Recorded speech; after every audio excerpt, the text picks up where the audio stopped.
ದಾವಣಗೆರೆ ಜಿಲ್ಲೆ, ಹರಿಹರ ತಾಲೂಕು ಹರಿಹರ ನಗರದಲ್ಲಿ ಬಾಂಗ್ಲಾದೇಶದಲ್ಲಿ ಸಮಸ್ತ ಹಿಂದೂಗಳನ್ನು ರಕ್ಷಿಸಲು ಭಾರತ ಸರ್ಕಾರ ಮುಂದಾಗಬೇಕೆಂದು ಒತ್ತಾಯಿಸುತ್ತಿರುವ ಹರಿಹರ ತಾಲೂಕು ಹಿಂದೂ ಹಿತ ರಕ್ಷಣಾ ಸಮಿತಿ ಹಾಗೂ ವಿವಿಧ ರಾಜಕೀಯ ಪಕ್ಷದ ಮುಖಂಡರು, ಯುವಕರು ನಗರದ ಗಾಂಧಿ ವೃತ್ತದಲ್ಲಿ ಮಾನವ ಸರಪಳಿ ನಿರ್ಮಿಸಿ ಪ್ರತಿಭಟಿಸಿ, ತಹಶೀಲ್ದಾರ್ ಕಚೇರಿಗೆ ತೆರಳಿ ಉಪ ತಹಶೀಲ್ದಾರ್ ಪುಷ್ಪವತಿ ಮೂಲಕ ರಾಷ್ಟ್ರಪತಿಗಳಿಗೆ, ಪ್ರಧಾನಮಂತ್ರಿಗಳಿಗೆ ಹಾಗೂ ರಾಜ್ಯಪಾಲರಿಗೆ ಮನವಿ ಪತ್ರ ಸಲ್ಲಿಸಿದ್ದರು.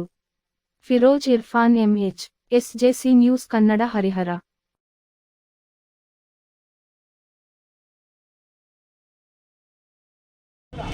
ಸಲ್ಲಿಸಿ ಈ ಬಗ್ಗೆ ಸೂಕ್ತ ಕ್ರಮ ಕೈಗೊಳ್ಳಬೇಕೆಂದು ಕೋರಿ ನಮ್ಮ ವಿಶ್ವಾಸವನ್ನು ಹರಿಹರ. ಭಾರತ್ ಮಾತಾ ಕಿ ಜೈ.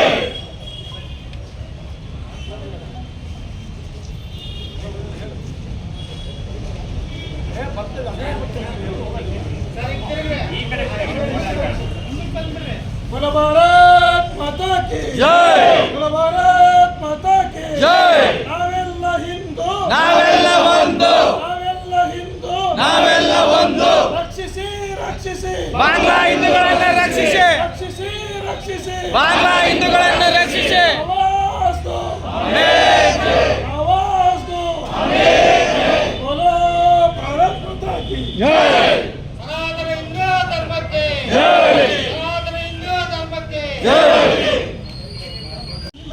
ಮಾನ್ಯ ಜಿಲ್ಲಾಧಿಕಾರಿಗಳ ಮುಖಾಂತರ ಸರ್ಕಾರಕ್ಕೆ ಸಲ್ಲಿಸಲಾಗಿದೆ.